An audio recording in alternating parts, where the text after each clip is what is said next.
विद्यार्थी मित्रांनो, पालकांनो, मी डॉक्टर देवश्री महाजन माऊली एज्युकेशन तर्फे पुन्हा एकदा तुमचं आपल्या यूट्यूब चॅनलला स्वागत करते। आणि आज आपण इतक्या डिटेलमध्ये व्हिडिओ बनवणार आहे की तुमच्या पेड काउन्सिलरने सुद्धा सांगितलं नसेल तर इतक्या डिटेलमध्ये मी तुम्हाला पूर्ण ॲनालिसिस करून पूर्ण फॅक्च्युअल डाटा जे आहे ते पूर्ण त्याचा संग्रह करून तुमच्या समोर मांडणार आहे। आणि ते कशावर राहील तर आपल्या राऊंड 1 चा cut off, expected cut off काय राहील आणि कोणत्या कॉलेजचा कट ऑफ नेहमीच कमी जात असतो ते आपण आजच्या व्हिडिओमध्ये बघणार आहे।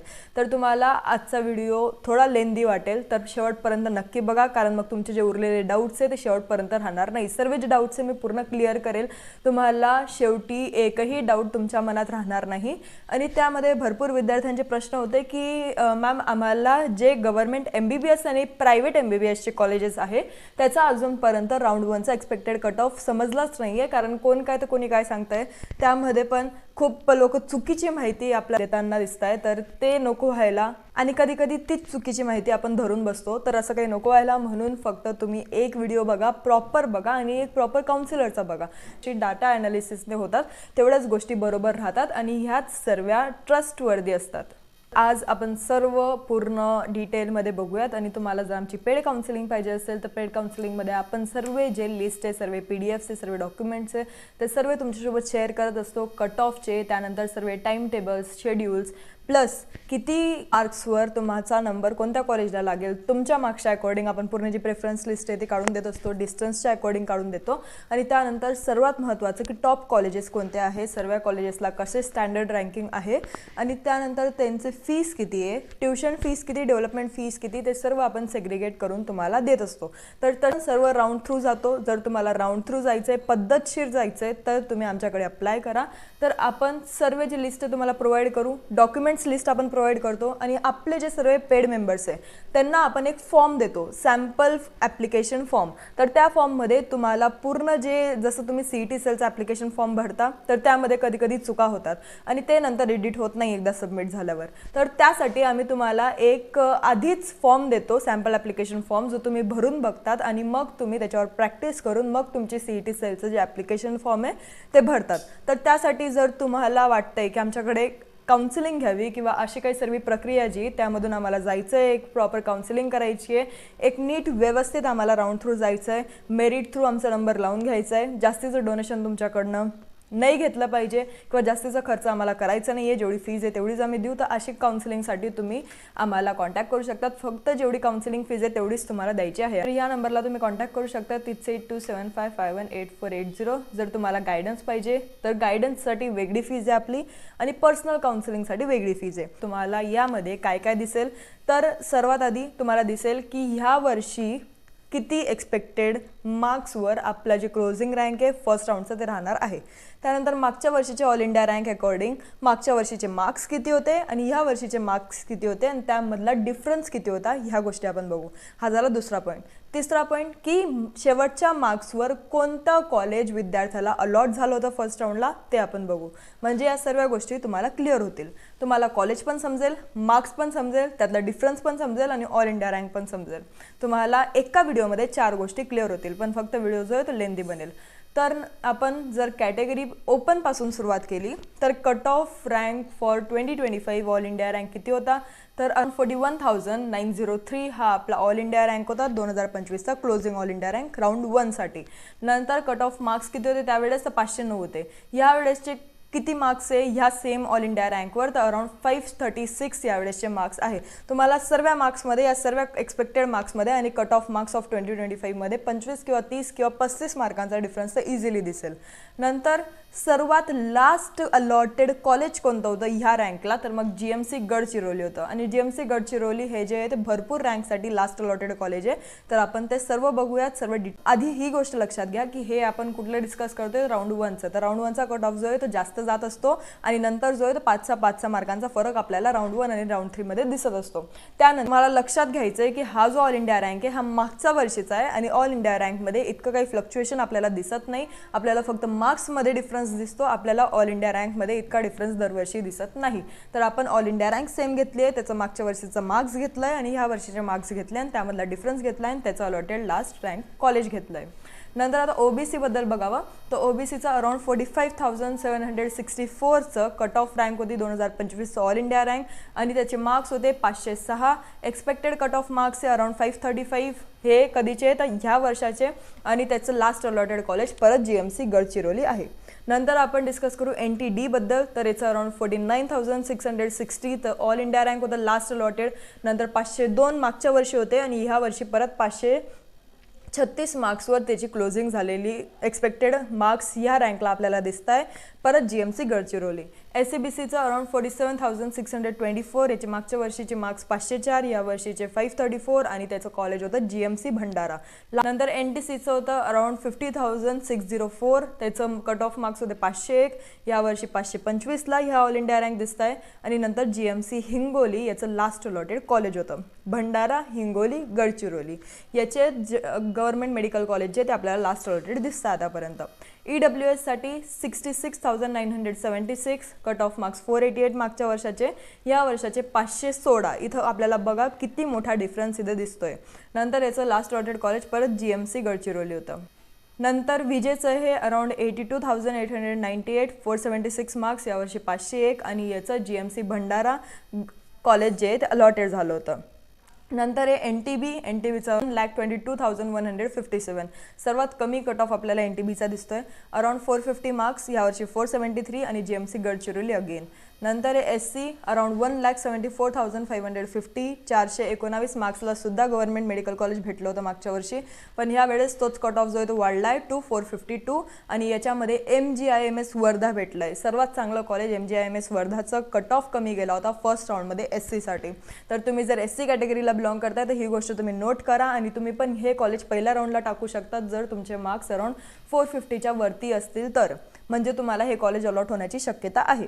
नंतर ST कॅटेगरीसाठी अराउंड 3,26,604 या मागच्या वर्षी होता 345 मार्क्स आणि या वर्षी आहे त्याच रँकवर 352 मार्क्स आणि त्याचं शेवटचं अलॉटेड कॉलेज कोणतं आहे तर GMC भंडारा हे कॉलेज अलॉट झालेलं आहे. तर हे आपण कशासाठी बघितलं तर गव्हर्नमेंट MBBS कॉलेजसाठी. आता आपण हीच गोष्ट डिस्कस करू परत गव्हर्नमेंट प्रायव्हेट कॉलेजेससाठी. तर प्रायव्हेट MBBS कॉलेजसाठी जो ओपनचा कट ऑफ रँक आहे तो अराउंड 84,492 आहे. याचे मार्क्स होते अराउंड 475. याचं ह्या वर्षीचं 505 आपल्याला दिसतं रँकवर. क्लोजिंग कॉलेज कोणतं होतं तर मुलेट अकोलाचं कॉलेज होतं. नंतर OBC साठी 87,851 मागच्या वर्षी 472ची क्लोजिंग मार्क्स होते ह्या वर्षी 505 राहील सेम कॉलेज. NTD आता इथं तुम्हाला मुलती अकोला जे ते खूप ठिकाणी रिपीटेड दिसेल जसं आपल्याला MBBS गव्हर्नमेंटमध्ये गडचिरोलीचं GMC रिपीटेड दिसत असतं तसं आपल्याला ह्या कॉलेजचा कट ऑफ जो आहे तो ऑलमोस्ट खूप साऱ्या रँकसाठी रिपीटच दिसेल. नंतर इथं NTD साठी around cut off all India rank किती आहे तर अराउंड 85,889 त्याचे मार्क्स होते 474 ह्या वर्षी 504 आणि त्याच्यावर भेटलं होतं SSPM सिंधुदुर्गाचं कॉलेज. SCBC साठी 88,796 472 505 आणि हे जे डॅश आपण केले तर ते सेम कॉलेज अलॉट झाले म्हणून आपण केले तर म्हणजे मुलती अकोला. नंतर NTC अराउंड 88,472 याचं कट ऑफ मार्क्स होते 472. नंतर ह्या वर्षीचे 505 आणि परत मुलती अकोला इथं अलॉट झालेला आहे. EWS आपल्याला प्रायव्हेटमध्ये भेटत नाही आपल्याला नाही पण जर तुम्ही EWS कॅटेगरी थ्रू कोणत्या कॉलेजला जाताय तर तुम्ही ओपन कॅटेगरी थ्रूच मानले जाणार जर तुम्ही प्रायव्हेटला मेरिट थ्रू जात असाल तर. पण जेव्हा तुमची ॲडमिशन होऊन जाते तेव्हा तुम्हाला EWS अकॉर्डिंग स्कॉलरशिप भेटत असते कॉलेजेसला. हे तुम्ही तुमच्या काउन्सिलरशी प्रॉपरली डिस्कस करा तर ते सर्व तुम्हाला डिटेलमध्ये सांगतील. प्लस मी तुम्हाला जेवढं सांगितलं तेवढं तुमच्यासोबत इनफ असेल आणि मला वाटतं जेवढं मी तुम्हाला व्हिडिओमध्ये एक्सप्लेन करते त्यावरून तुम्ही स्वतः पण काउन्सिलिंग करू शकतात एवढं मला खात्री आहे कारण एवढंच डिटेलमध्ये आपण व्हिडिओ जे आहे ते तुमच्यासाठी बनवत असतो. पण ही एक गोष्ट लक्षात ठेवा की कधीच स्वतःहून रिस्क घेऊ नका कारण हा आपल्यासाठी फक्त हे 6 महिने जे काउन्सिलिंगचे ते खूप महत्त्वाचे आहे. तुमच्या मुलीने तुमच्या मुलाने जे काही 2 वर्ष मेहनत केली आता ही तुमची जबाबदारी आहे की तुम्ही 6 महिन्यामध्ये जी काउन्सिलिंग आहे ती प्रॉपरली केली पाहिजे एका चांगल्या काउन्सिलरकडनं केली पाहिजे तर आपले जे 2 वर्ष आहे त्याचं आपल्याला काहीतरी फळ पुढे भेटेल. कारण काउन्सिलिंगमध्येच मोस्टली गोष्टी मॅटर करतात. तुमचे मार्क्स मॅटर नाही करत की तुम्हाला किती आले किती गेले. तुम्हाला फक्त हे मॅटर करेल आता की तुम्ही काउन्सिलिंग कशी करताय किती चुका त्याच्यात करताय. कोणती पण एक चूक झाली जर तुम्हाला 550 असो किंवा 600 मार्क्स असो तरी तुमचे काउन्सिलिंगमध्ये एक सुद्धा चूक तुम्हाला नडली तर त्यामध्ये तुमचं कॉलेज अलॉटेड जे आहे ते कॅन्सल होऊ शकतं आणि तुम्ही काउन्सिलिंगमधून बाहेर पण पडू शकतात.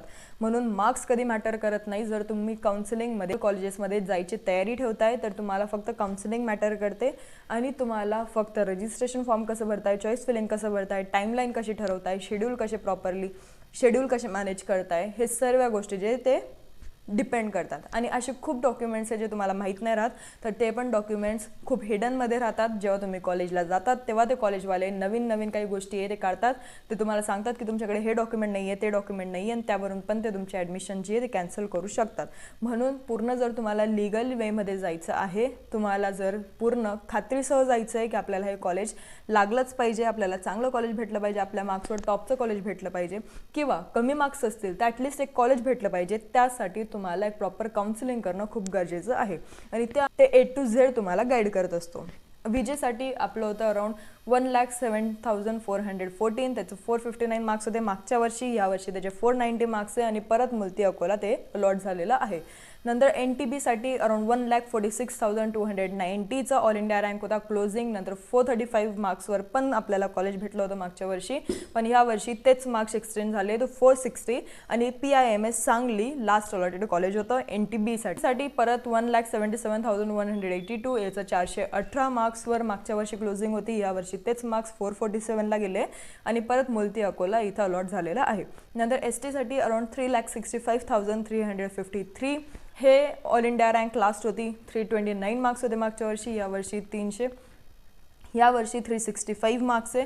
आणि PMC परभणी हे जे कॉलेज आहे हे ST कॅटेगरीला लास्ट अलॉटेड कॉलेज. तर या सर्व गोष्टी ह्या मी तुम्हाला पूर्ण डिटेलमध्ये सांगितल्या. आपण काय काय डिस्कस केला आज, तर कॅटेगरी, कट ऑफ रँक, त्याची 2025ची ऑल इंडिया रँक किती होती, नंतर मार्क्स किती होते 2025चे, एक्सपेक्टेड कट ऑफ मार्क्स किती होते, 2026चे किती राहतील राऊंड 1साठी, आणि लास्ट अलॉटेड कॉलेज किती होतं. म्हणजे तुम्हाला हे जे लास्ट अलॉटेड कॉलेज आहे ते टाकता येईल. तर तुमचे जर कमी मार्क्ससुद्धा असतील तरी तुम्हाला हे कॉलेज लागण्याचे चान्सेस असतील. आणि जर हे कॉलेज नाही लागलं तर दुसरं कोणत्याच कॉलेजचा कट ऑफ याच्याहून कमी गेलेला नाही आहे. म्हणून हे कॉलेज आपलं टाकायचा उद्देश हाच की हे कॉलेज तुम्हाला लागतील जर तुम्हाला बाउंड्रीवर मार्क्ससुद्धा असतील तर. एवढा डिटेल व्हिडिओ तुम्हाला अजून दुसरं कोणीच नाही देणार, म्हणून तुम्ही या चॅनलला नीट सबस्क्राईब करा, नोटिफिकेशन बारवर क्लिक करा, जेवढे व्हिडिओज येत आहेत तेवढे टाईम टू टाईम नीट बघत राहा. कारण एकदा वेळ गेली म्हणजे ती परत येणार नाही. तुमच्याकडे हीच वेळ आहे. आता भरपूर लोकांचे कमेंट्स आपल्या व्हिडिओला होते की मॅम डेट चालली गेली MBBS BDSच्या रजिस्ट्रेशनची, तर आता आपण त्यात काही करू शकत नाही. MCCची डेट तरी एक्सटेंड होते, पण CET सेलची खूप रेअरली एक्सटेंड होईल. ती 99% एक्सटेंड होत नाही. CET सेलची डेट कधीच एक्सटेंड होत नाही, तर आपल्याला परत तीच वेळ परत भेटत नाही. जर तुम्हाला आता परत रजिस्ट्रेशन करायचं आहे तर राऊंड 3ला करा. आणि म्हणूनच मी सांगते की असे डेट तुमचे मिस नको व्हायला, म्हणून एक प्रॉपर काउन्सिलिंग जॉईन करा. माझ्याचकडे नाही किंवा आमच्याचकडे नाही तर बाकी पण काउन्सिलर्स आहे, त्यांच्याकडे पण तुम्ही जॉईन करू शकतात. पण जेव्हा तुम्ही आमच्याकडे करतात तेव्हा मी गॅरंटी घेतो की तुम्हाला कोणतं कॉलेज कसं भेटेल. खाली नंबर डिस्प्ले होतच आहे, त्यावर तुम्ही कॉन्टॅक्ट करू शकतात. फक्त एक मेसेज करा की तुम्हाला गायडन्स पाहिजे की पर्सनलाइज काउन्सिलिंग पाहिजे, तर त्या अकॉर्डिंग आम्ही जे सर्व गोष्टी आहे ते सांगू आणि त्या अकॉर्डिंग आम्ही फीस पण सांगतो. म्हणजे तुम्हाला QR कोड सेंड केल्यावर तुम्ही त्याच अकॉर्डिंग फीस जी आहे ती पे करतात. धन्यवाद.